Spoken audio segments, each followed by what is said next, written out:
Okay, perfect. Hi, everybody. I'm Lisa McElroy, and I am a law professor at Drexel University in Philadelphia. And I'm so grateful to be here, and particularly you guys called in the good weather for those of us coming from other places, and we're deeply grateful. Obviously, that was a very, very hard act to follow, but I'm hoping I have something to contribute here. And what I'm going to talk to you about is what I call finding the hook. And I should tell you that this is not my idea, but that I have two great loves in life, besides my children and the Red Sox and, some other stuff like that. My other great loves are the United States Supreme Court and writing. I love to write. I like to write the way other people like to go to the gym. I can't understand why anybody would like going to the gym, and nobody ever understands why I like to write, my students particularly. But I found a few years ago, after teaching writing for about 15 years, that I had gotten stale. The students were starting to drive me out of my mind. It was the same questions and the same mistakes and the same irritating things, errors, over and over and over again. And I decided that I needed to find a way to get into their heads. And I think this is how this connects to what Jill was talking about. I needed to find a way to relate to what they were experiencing as they were learning to write like lawyers. And so I decided to do something I had never done before, but I'd always thought about, and my dad had always said, because everybody's dad is really proud of them, right? And my dad had always been like, "You're such a great writer, you should write a law novel." Yeah, Dad, never written anything longer than about 20,000 words, ain't gonna happen. But I actually got to take a sabbatical in the academic year 2013-2014, and my whole family went to Colorado for the year. And I thought, this is my chance to write my novel. But the thing was, I had no idea how to write a novel, right? I knew how to write a brief. I knew how to write a memo. I knew how to write an academic article. No idea how to write a novel. So I decided to take a class. And some of you may have heard of, there's a very reputable online, it's not a university, but it's an online workshop type thing called Media Bistro. Media Bistro hires writers in different disciplines. You take a very, very narrow type discipline class. It's online with other people, and I took a class on novel writing. And I will tell you, I only made it through 3 classes because it drove me crazy too, because there were other students in there, and they reminded me too much of my students, and I couldn't do that. But the thing I took away and really worked on and then started looking at the novels that I read differently was this idea of finding the hook, right? Finding the hook. How do you get the reader on board? And Dean Dickerson has back there her Kindle, and I thought I read on Kindle almost exclusively now because I love to read, and I take it everywhere. I don't have to carry books around anymore. To me, this is a great gift. If any of you have a Kindle or a Nook, or you download books to your iPad, you know that you get a sample, right? And the sample is usually the first chapter or the first, 3,000 words of the book. And that's where your hook has to take place. Your hook has to come in that first little bit. And it turned out, who knew, that there is a formula for writing a novel. And that a big conflict has to happen at about the 10% point. So now if you're ever reading a novel on your Kindle, glance down, and you are going to see you're going to be at 10%, and lo and behold, whoa, that's where the villain walks in. Right? That's when the guy dumps her and she's, heartbroken and she has to move back to her hometown. Right?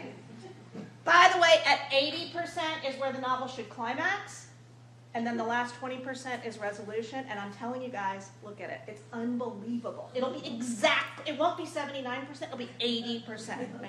Right? So I thought, okay, I teach my students to use a formula too.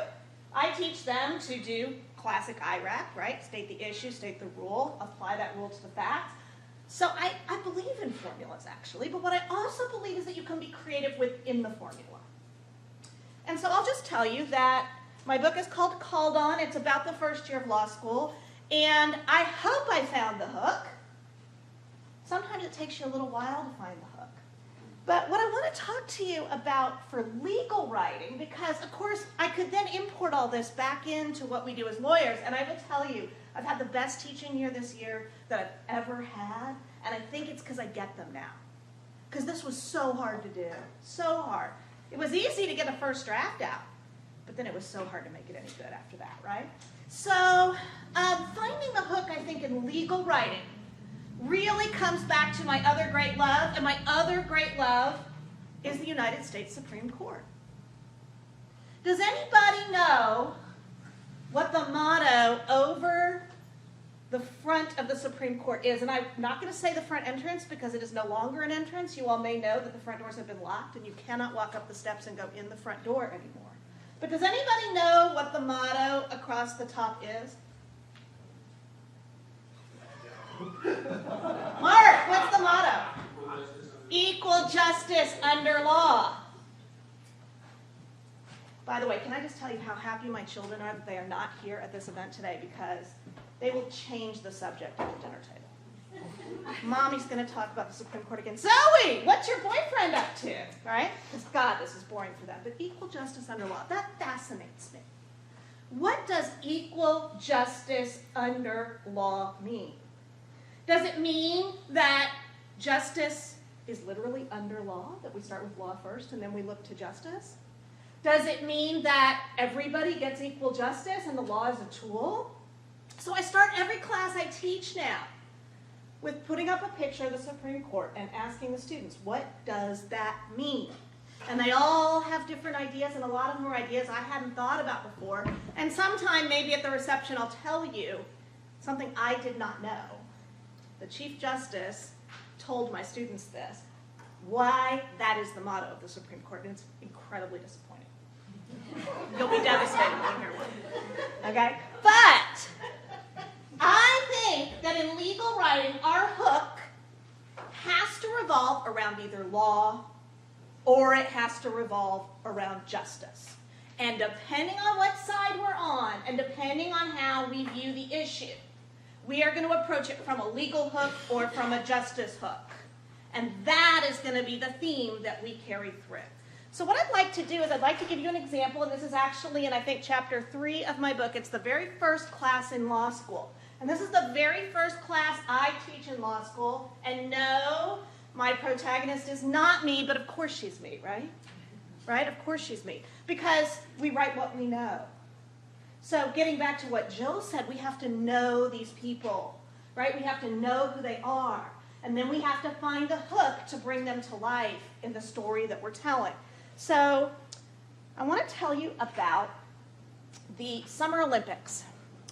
Summer Olympics in 2004. Anybody here want to admit that they like to watch gymnastics in the Olympics? Yeah? Okay. So the first thing is, anybody, I bet you know this, okay? Everybody know what an apparatus is in gymnastics, right? It's like the parallel bars and the vault and the ring things, okay? So here's what they do. They walk from apparatus to apparatus, and this is how they walk. They go like this, right? And there'll be a little group of them that goes from the rings to the beam or something like that, right? No, the guys don't do beam, but you know what I mean, right? Okay. So in the 2004 Olympics, I'm watching gymnastics, and I jump out of my seat because a huge controversy came up in the 2004 Summer Olympics that completely took this idea of justice and law, equal justice under law, and it brought it to life in a way that I had never really been able to. Now, there were two gymnasts, Paul Hum. You guys may remember Paul Hum. He was a very short, little muscular guy. He also had a twin named Morgan, and they were both Olympic gymnasts. He had freckles and red hair and big muscles, right? He was about as tall as me. And then there was a South Korean gymnast named Yang Tae-young, and you guys may know that in the Korean language, the surname comes first, right? So he was Mr. Yang, all right? And here's what happened. There was a rule. It was a rule from the International Federation of Gymnastics, which is called FIG, that said, if you are in a multi-apparatus competition, remember we've got beam and bars and stuff like that, right? Any scoring protests must occur before the gymnasts move on to the next apparatus. Seems really clear, right? All right, and then that's Mr. Hum right there. He look familiar now? He did not end up on the Wheaties box. That's why he doesn't look familiar. All right, okay, but there he is on the pommel horse, all right? And here's what happened. Mr. Yang had his parallel bars routine misscored. Now, there was never any controversy about this. It absolutely was true that the judges gave him the wrong score. And the score that they're using is put up on like a little, it used to be like a little flip thing in front of the apparatus. And everybody know what the term start value means? Start value means that you get scored out of a 10.0. They've since changed the scoring system. But if you do like the hardest routine possible, your start value is 10.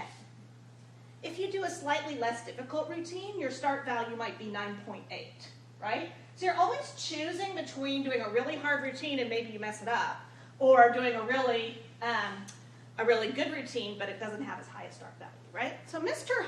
Yang's start value was 10, and the judges mistakenly gave him a start value of 9.9. Now this makes a difference because in gymnastics it comes down to tenths, hundredths of points. And so what happened, this is Mr. Yang, what happened was that Mr. Yang and his coaches did not protest his score until the end of the competition. So what do you think happened? I'm actually going to take us back one. What do you think happened in the competition? Who won? Yang. Yang did not win. Who won? It was a great, we had a 50-50 chance, right? Who won? Ham won. But here's the thing. Ham didn't really win, did he? Because Yang, if the judges had scored correctly, would have had the highest score. So what do you think Ham's argument was? Law. What was his argument? Law. What was it? They didn't protest. They didn't protest. There was this rule that says you have to protest before you move on to the next apparatus. He didn't protest. And so, yeah. But it was an error in the judges. That's right. And he wasn't even aware. No, he was, because there's a little flip thing that shows you the start value in front of the apparatus. So the thing that they screwed up was the start value. Mm-hmm. So he knew. Somebody should have noticed that the start value was wrong and protested it, and they didn't. So here's the problem. If he had gotten the right start value, he would have won the gold medal. As it was, he won the bronze, and that's how much that tenth of a point mattered. And Ham won the gold. So Yang's people go, you gotta be kidding us. It's not our fault. The judges messed up. Yang did this unbelievable routine. He is the best male gymnast in the world. What's that argument? Is that law or justice? That's justice. You work your whole life. You have this one shot at the Olympics. These guys don't go to 2 Olympics, right? One and done, right? And you're not going to give him the gold because the judges messed up? What do you think Ham's argument was? Tough noogies. Tough noogies, why? You can't follow the rules. You can't follow the rules. There are rules in sports for a reason. Some of those reasons might be finality, they might be fairness, they might be safety. But see, each side, an advocator, had to find the hook, right? They had to find the hook that led to the result being right for their client. So I'll just, I think, how much more time do I have? 15 minutes. 15. I have 15 more? Okay. So when you think about what happened, I'm the only person in the entire country. What do you think the media is saying? Should have gone to the Korean. What's that? Should have gone to the Korean. Should have gone to the Korean. Why? Justice. What's that? Justice. Justice, right? They're calling Ham. You're a bad sport, dude. Right? If you were a good sport, you would voluntarily give your gold medal over to Mr. Yang. Mr. Yang legitimately won. Right? I am the only person in the country. I'm sitting on the couch like yelling at ESPN going, no. Right? Because we have rules for a reason. And so with every client story, I think we start off by thinking to ourselves, who is this client? Here, Mr. Hom and Mr. Yang had both been working their entire lives to get to this point. Think of the money, think of the energy, think of the output. And it all comes down to this one rule in the rule book. Now, Mr. Hom did not voluntarily give back the gold medal. He stood on his principle. He said, this is a sport. Sports are governed by rules. I followed the rules. Mr. Yang didn't. Give it another try in 4 years, dude. All right? So what do you think happened next? Silver medalist was very happy not to be involved. I actually think, if I remember the story right, that there was a tie for bronze, so there was no silver. But I might be wrong about that. I'd have to go back and look. What do you think happened next? Yang filed suit. Yeah, well, he didn't actually file suit, but where did he go? He appealed that decision. He appealed it to FIG, International Federation of Gymnastics. And then from there, they went to whatever it's called, the International Olympic Committee, right? And what did those folks say? The rules are rules. The rules are rules, except what? What's that? Maybe when it's the judge's fault. The problem was, Mr. Hom was saying, I'm not giving the gold medal back. Right? Look at it. It's right here. Right?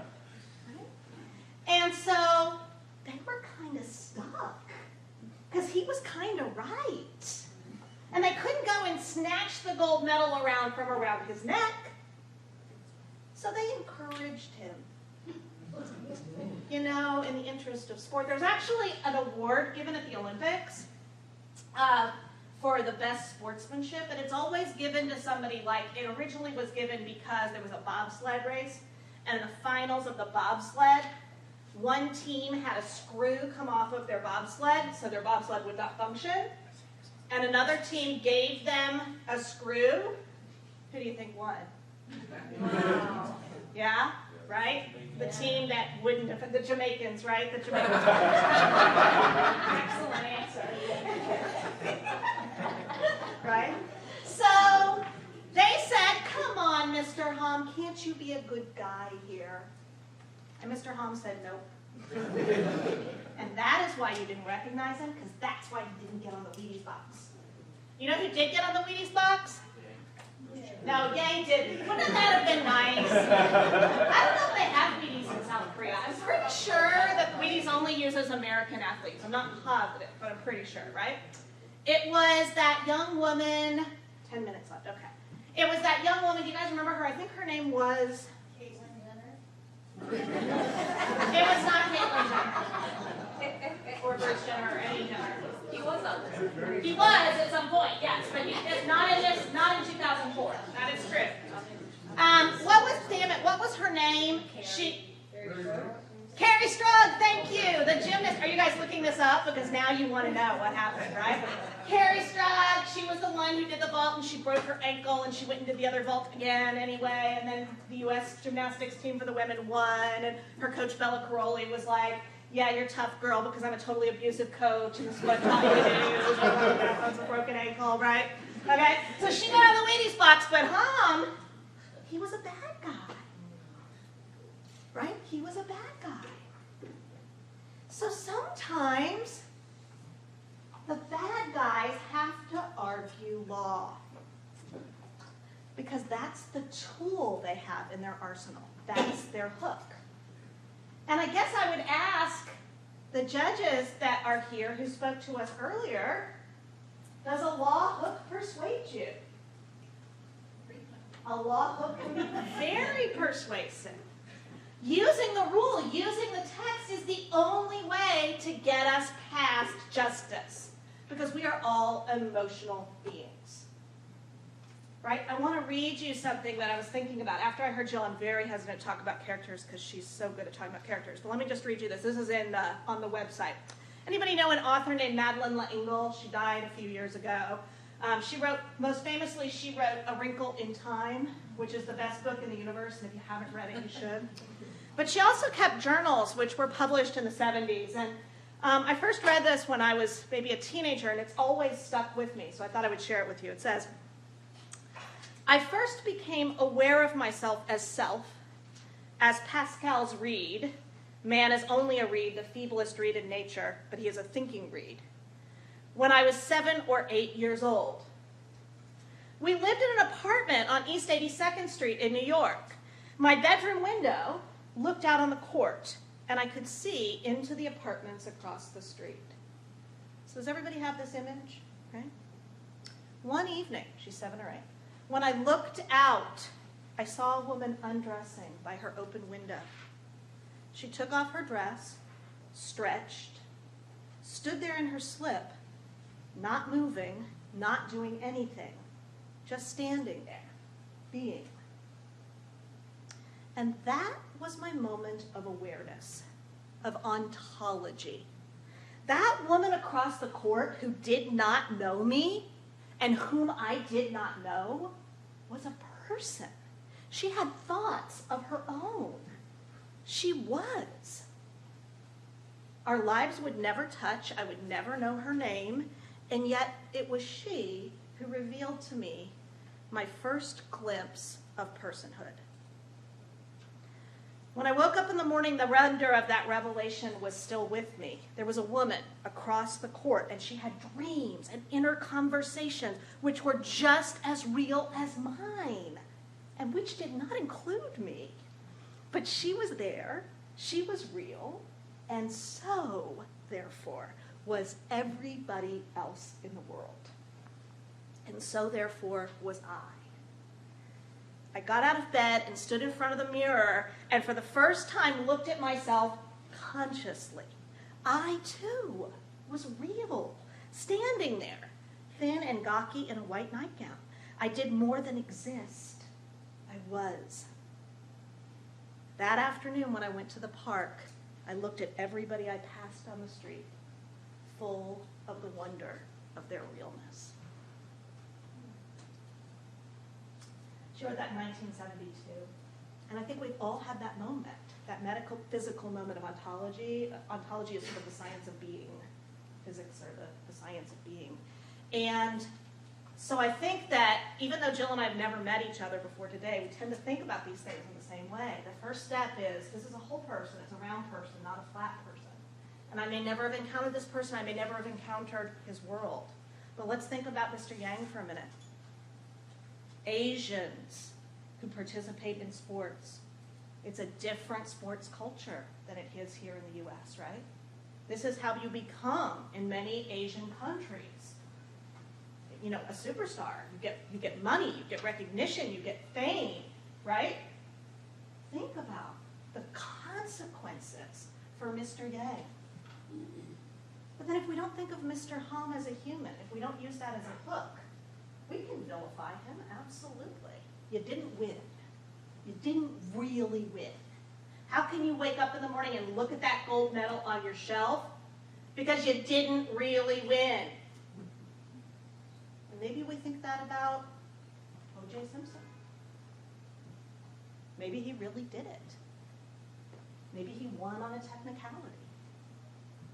Right? Law and justice are not parallel. Law and justice, sometimes they intersect and sometimes they diverge. And so I think in finding the hook, and I guess I'll end a couple minutes early, that when you find the hook, that's your starting place.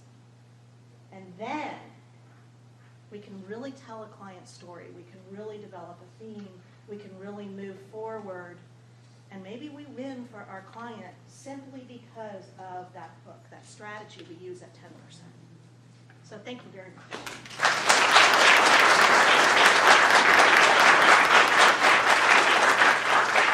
Anybody wants to read the book? There's a lot more about Wanda. Hold on. We do have a couple of minutes. Does anyone have a question for either Jill or Lisa? Yes. What's the book if the material is educational or training in nature? So the question is, what is the hook if the book is educational training in nature? Educational training in nature. Wow. find a hook that makes the students think that the educational training matters. So, you know, if you're doing OSHA training, I don't know, something like that, right? Why does safety matter? How does that affect you personally, right? It's all about getting the reader to want to keep reading. And so there has to be something that they connect to, right? Maybe you use an anecdote of something that went wrong because this rule wasn't followed, right? And they want to know more about that. I think that's tough, though. It's pretty dry material, isn't it? Yeah. Other questions? Okay, Jamie, do you have the, oh, yes, right here, Joe. To me, that there might have been a way out of this dilemma. Mm-hmm. Tell me. If it was within the rules, did anybody think of a way out of this for the, put it off lacquer? For them to give 2 gold medals? Yeah. Did that ever come up? It did, and they were just like, you know, like, You can only we do do one? have this rule. And the problem is we all know about rules that it's a slippery slope, right? If we say, okay, well, it really was the judges this time, so we're going to just let this, we'll give them a gold medal too. Right? Does anybody remember, I don't have some Michiganders? Is that- Galarraga, thank you. It was Armando Galarraga. Joe, do you want to tell us about Armando Galarraga? Well, yeah, he had a perfect game going into the 27th batter, and it was a ground ball, and the batter was actually out. The photo showed that he was out. Does everybody know what a perfect game is? The umpire called him Yeah. safe. Last And- pitch. Yeah. Last pitch of the game. Armando Galarraga, there was another instance this past summer. It was before replay. Philadelphia. Before replay. Well, then it was before replay was allowed to be used. Yeah. It wasn't before replay, but the Right. MLB rules said you can't use. All of these times, like, I feel so bad, like, Armando, I wanted to write him a thank you letter. Like, thank you, Armando, because this is my next example, right? Yeah. He will always, in the Baseball Hall of Fame, because he will be in the Baseball Hall of Fame, have an asterisk next to his name. Anybody know how many perfect games there have been? 23, I think is the correct number. 23 ever in baseball history, ever. And he lost the perfect game because of a wrong call by the umpire. The umpire cried. Oh, I'm so glad you brought that up. Right here, last question. Well, it's more a comment in terms of the controversy. It's also how you frame the story any number of ways. So in Lisa's telling of the story, Paul is the villain because he's not doing the right thing. He's hooked to the technicality. But in reality, Paul was the request that he give his gold medal to the Korean was never received by him. The letter from the Olympic Committee went to the United States Olympic Committee, which refused to transmit the letter to Paul because they felt that he shouldn't be under that type of pressure. And maybe Paul would have wanted to. Maybe he could have. But what would have been the consequences for him of disregarding the U.S. Olympic Committee's decision as to what he should be doing? And so saying facts, I think that's where we as advocates can be beneficial to our clients. How can we recast the story, and can we find a way of spinning the story in a way that law and justice aren't necessarily always going to be divergent? That's a great point, and there was no doubt that he knew about the controversy. I mean, it was a worldwide front page controversy. Please join me in one more round of applause for Lisa and Joe. Before we go to a very quick break, again, the first break winner